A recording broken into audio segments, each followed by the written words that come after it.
welcome to the Volusia Academy of Nutrition and Dietetics Member Spotlight. My name is Tasha Brickhouse, registered dietitian, and I will be your host for these fun and informative videos. In honor of National Nutrition Month 2021, we're releasing a series of interviews from a few of our members in diverse areas of practice. And today I have Amanda Geil, registered dietitian, bariatric dietitian. How are you doing today, Amanda? I'm doing great. Thanks for asking me to be a part of this, Tasha. Absolutely. Super fun to learn all about different areas of nutrition and specialties, and how we're reaching such a real wide population of individuals that have special needs to really get the most out of their health in the way of nutrition. So I'm really pleased that you've agreed to have a little chat with us today. So bariatric nutrition, that's a very unique field. What brought you to this specialty? So I wish I had a really cool story about how I got into bariatrics, but in all honesty, I just needed a job and they had an opening.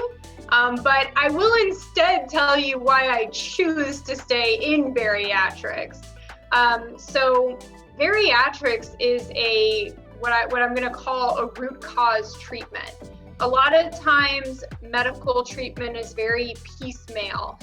You go to the endocrinologist to treat the diabetes, and you go to the cardiologist to treat the hypertension, and you go to the pulmonologist to treat the sleep apnea. But if patients lose the weight, we can simultaneously have improvement in so many different diseases, even more than those ones that I just mentioned. And sometimes it's not just improvement, sometimes it's complete remission of these diseases, because weight really is the biggest contributing factor to these diseases. So that's why I stay in bariatric surgery, because the results are just, it's just so incredibly motivating. That's awesome. I really like that perspective of as being a root cause treatment plan. And I do feel like in the world of nutrition, we deal with that on some level in every area, but for sure in that specialty, where yes, much of the other disease states that these individuals might be dealing with really does have to do with the fact that they're struggling with their weight. Very cool. I like that perspective. When and why would a dietitian be involved in the bariatric surgery process? So different programs have different protocols. In our program, I see patients when they come in for their first evaluation with the surgeon, and I get them scheduled for their nutrition classes. I teach 4 different classes to patients before they have surgery. And if the insurance dictates that they have to have one-on-one sessions with me, I do that as well. I see all patients at their 1-week follow-up appointment to go over diet texture progression, as well as vitamin supplementation. I see patients at their 5-week follow-up just to check in with them, see how things are going. And then I see patients at their 1-year follow-up. In our program, I'm extremely accessible. Patients can call my direct line, they can directly email me, they can interact with me on our closed private Facebook group, which is for our patients only, and they can set up a physical or virtual appointment with me anytime they want, and there's no cost associated with that. The RD is such a crucial team member when it comes to bariatric surgery, because what and how patients eat after surgery plays a huge role, and not just their success, but their long-term health. And there's really nobody who has better training on food and nutrition and how to deliver that information than a registered dietitian. Oh yeah, I so see where that would need to be just a hand-in-hand process. It's an entirely new way of life after the procedure, and there's a lot of questions that may come up that, patients or clients may never have thought about prior to the procedure. So it's really amazing that you're able to be that accessible for them. I think that's a super big help. So what are some of the successful outcomes from bariatric surgery? So I could sit here and I could list all of the medical problems that bariatric surgery helps to resolve, but what matters most to the patients are these little things that people who have never struggled with weight would think of. For example, we have a lot of patients who, as they gained weight, their wedding ring stopped fitting and they were too embarrassed to get it resized. So being able to wear a wedding ring that fits again. Oftentimes patients really struggle to bend over and put their shoes on. So being able to do that. Many of my patients will not fly. They fear having to walk through the aisle on the airplane, try to get their luggage into overhead, have to sit next to somebody who gives them dirty looks the whole flight.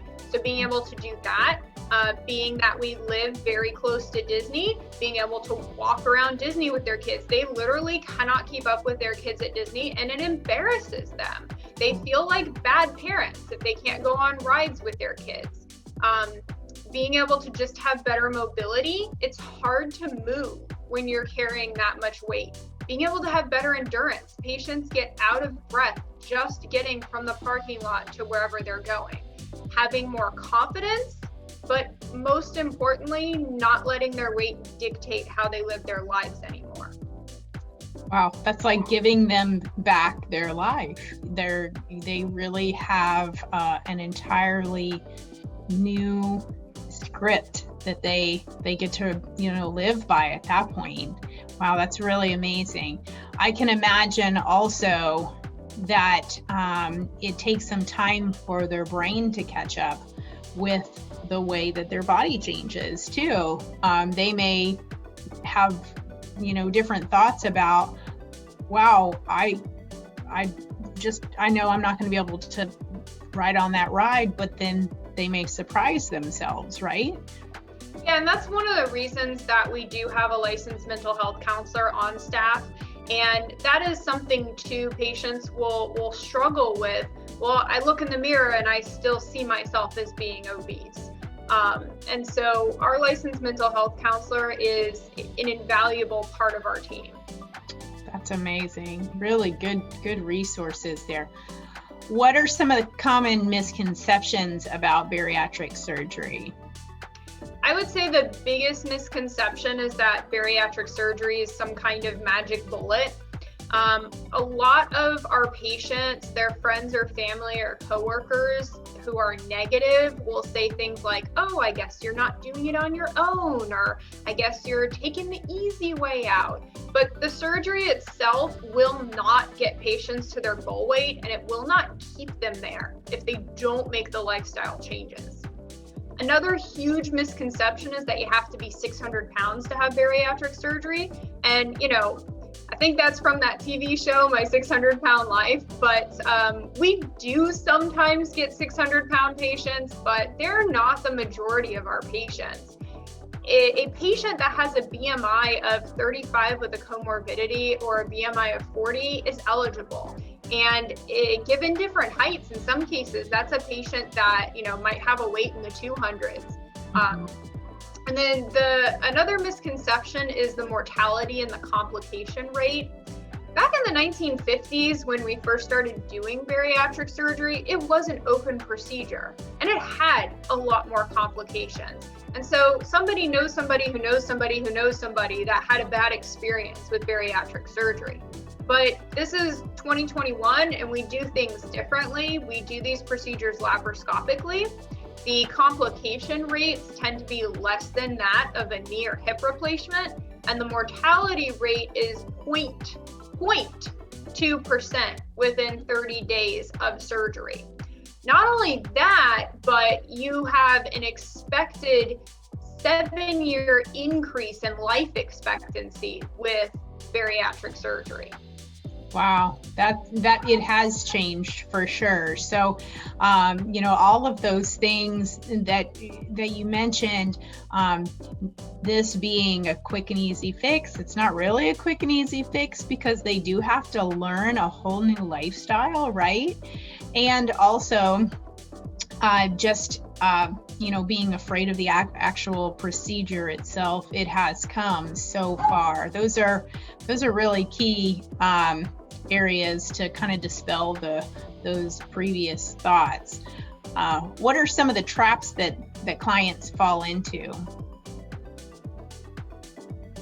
So because in their mind, they have failed at every other attempt to lose weight, if their rate of weight loss starts to slow down or they hit a plateau, they're really quick to believe that this is just another failed attempt at weight loss and there's no point in bothering with these lifestyle changes anymore. So I do spend a lot of time pre and post surgery trying to prepare patients and educate them that plateaus are normal. Once patients get close to their goal weight, oftentimes they'll start to push boundaries with food and they'll start to go back to old way of thinking, like I deserve a reward and I'm going to use food for that, or one bite won't hurt, or I'm an expert at weight loss now and I have this tool now, so it's not a big deal if I gain some weight back, I'll be able to get it off. So I typically talk to patients about that at their 1-year follow-up. And then finally, patients often tell themselves during the pre-op process that they won't let weight regain happen. And so I try to, in pre-op class, tell patients, look, nobody wants to regain weight, but major life stressors happen. Almost every patient that I see for weight regain, something like an accident or an illness, a death in the family, changes to marital or financial status, natural disasters, something like that has happened. And so what we see is that patients shift their focus from having a healthy lifestyle to dealing with this major life stressor. And then they slip into old habits and the weight comes back. Yeah, I would say that that's common for just about anybody that goes through weight loss attempts. That relapse aspect is it's real. You go back to old habits and we end up with the same results that we had that got us there in the first place. Do you find that a sticky spot for patients that have had or clients that have had bariatric surgery might be like high calorie beverages that are easy for them to sort of sip on, but not necessarily give them that same sense of being full? Does that tend to be a difficult or a tricky spot for some of the clients? So that's definitely true with the band. We don't do bands anymore because they're just not as effective. We'll take them out and we'll manage them, but we will not put them in. With the sleeve and the bypass and the duodenal switch, some patients, if they drink stuff that is that high sugar, it can cause dumping syndrome. And that is really, really uncomfortable. A lot of times if they just dump one time, for most patients, that can be enough to kind of keep them away from that. The bigger thing that happens with the major life stressors is they just start to have general poor self-care. They stop exercising, they stop getting good sleep, they stop having stress management. And when you get stressed, that releases cortisol. That doesn't help with weight loss. The foods that they're probably better able to tolerate are more things like chips, crackers, pretzel, bread. So that's more where the weight regain comes from than necessarily beverages. I mean, I do see it. Not really soda, because carbonation is a problem with the stomach pouch, but like Kool-Aid or sweet tea or things like that. If that doesn't give them dumping syndrome, you can see that sometimes. Oh, that's interesting. Good to know on that. So what clients tend to do the best after bariatric surgeries? Hands down, it's the one that embraced this as a permanent long-term lifestyle change. And it's the patients that stay engaged with our program, either by coming to their follow-ups or following on the Facebook page or coming to support group. Myself and the licensed mental health counselor and the program coordinator, we're constantly putting stuff on that Facebook page. We've got inspirational quotes, we've got recipes, we've got cooking demos, exercise videos, Facebook Lives, handouts. And the patients post stuff too. They post when they're struggling, they post their face-to-face Friday and surgeon selfie and non-scale victories and all this other stuff. So it just ends up being this space where patients are encouraged, but it's not always positive because the struggle is real. So right.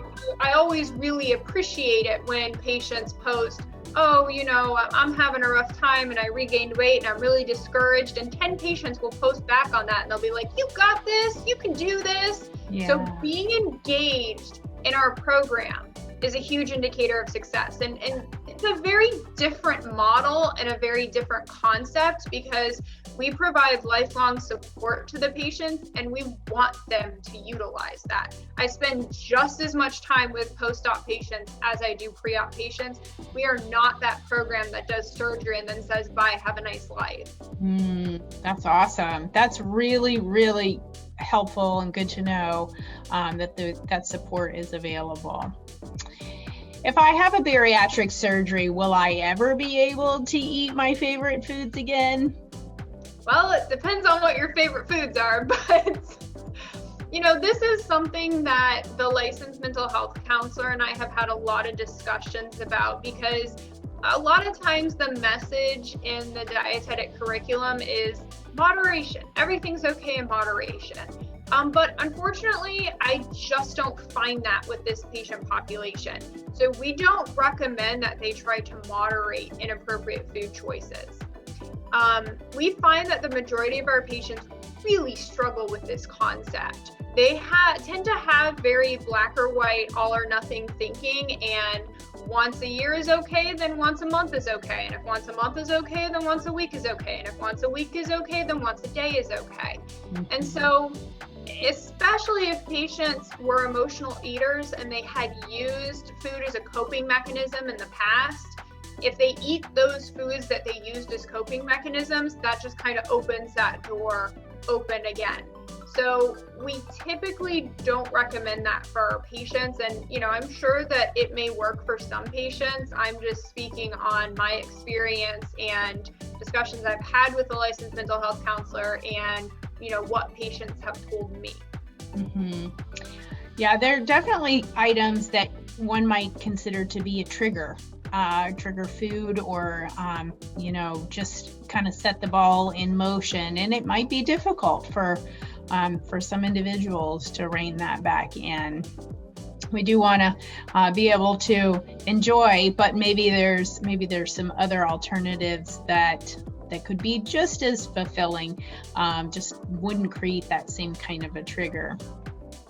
Well, this information, it's kind of like when kids have allergies, you don't tell them to moderate their allergies. And so a lot of our patients have metabolic abnormalities, especially our patients that have polycystic ovarian syndrome, strong family history of diabetes. And so it just, when they try to moderate these foods that other people that are more metabolically flexible can moderate, it just doesn't tend to work out very well for them.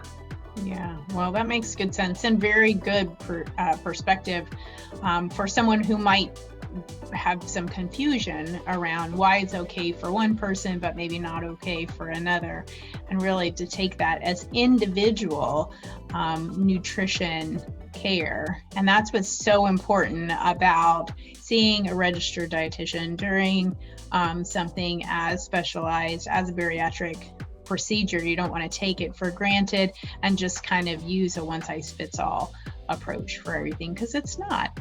It really isn't. It's a very different, very individualized population. It was a steep learning curve for me, but for sure, I love it. For sure. Well, Amanda, has there been any other area of dietetics that you have considered working in, or are you pretty much in love with the bariatric field? I really can't see myself working anywhere else.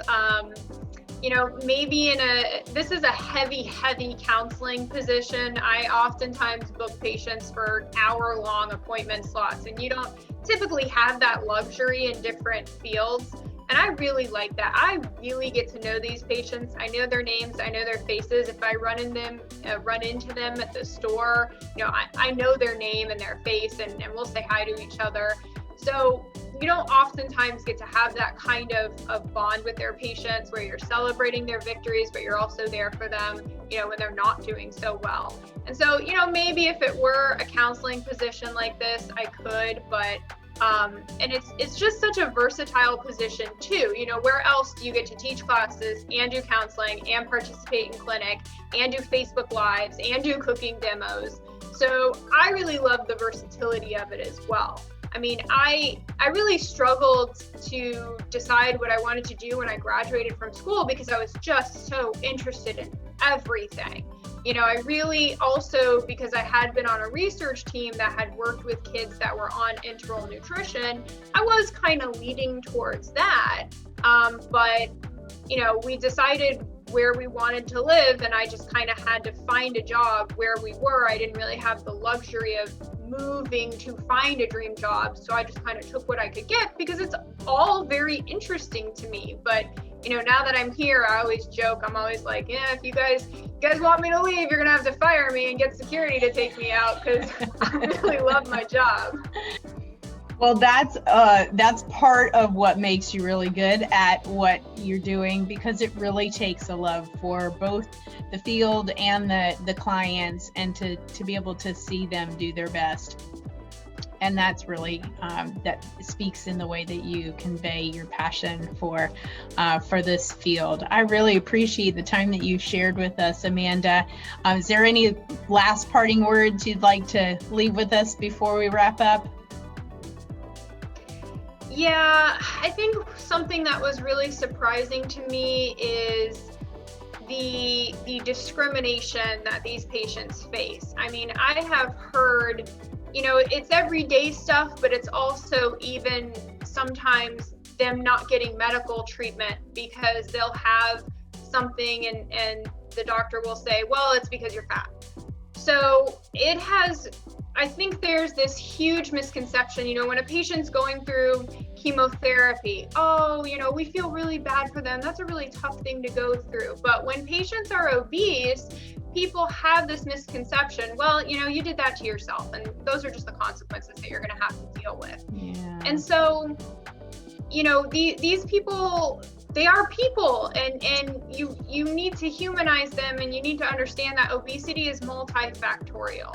There is not one reason. It's not just because they make inappropriate food choices. It's not just because they don't exercise. Yeah, I encourage them to take personal responsibility, and they do.